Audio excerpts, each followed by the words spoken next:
Greg Biffle, you are now inside the ride with the Freak Nation. First time we've had you on the TV show. You're never nervous when you come in the Freak Nation because this is kind of like Biffle's home.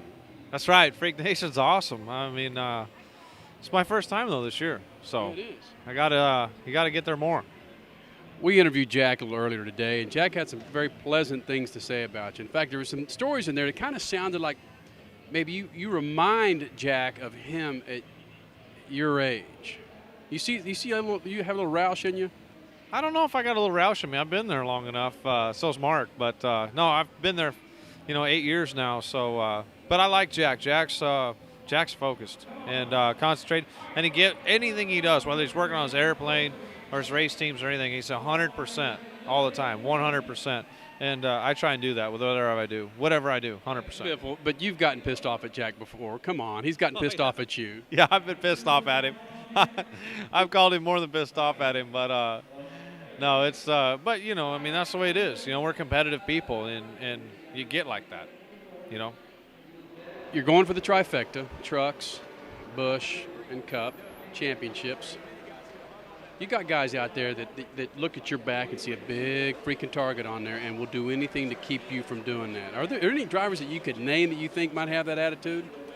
There's probably a lot of them that are like that, but I just hope that I get the chance, to have all three of them. That'd be awesome to do, and then it'd be up to everybody else to try and go do what I've done. And I think the closest one, that looks like is Bobby Labonte. He's got Busch and Cup title, won the truck race at Martinsville last week, so he could be a guy that could threaten for the all three. Off the track, Biffle decides to relax. Would you rather belly up to a bar or into a hot tub? Depends if what the scenery's like at the hot tub or the bar. But either one's good.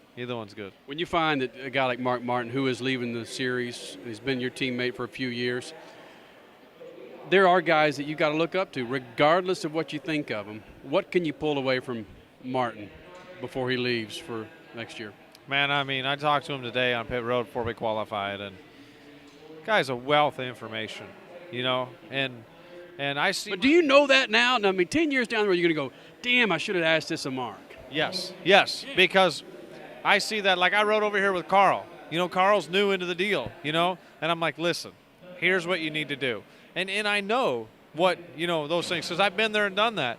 Mark has been there and done that on all the stuff I'm about to learn over the next 10 years, So it's like that, Your dad tried to tell you whatever and you didn't listen to him because you knew better. But they know.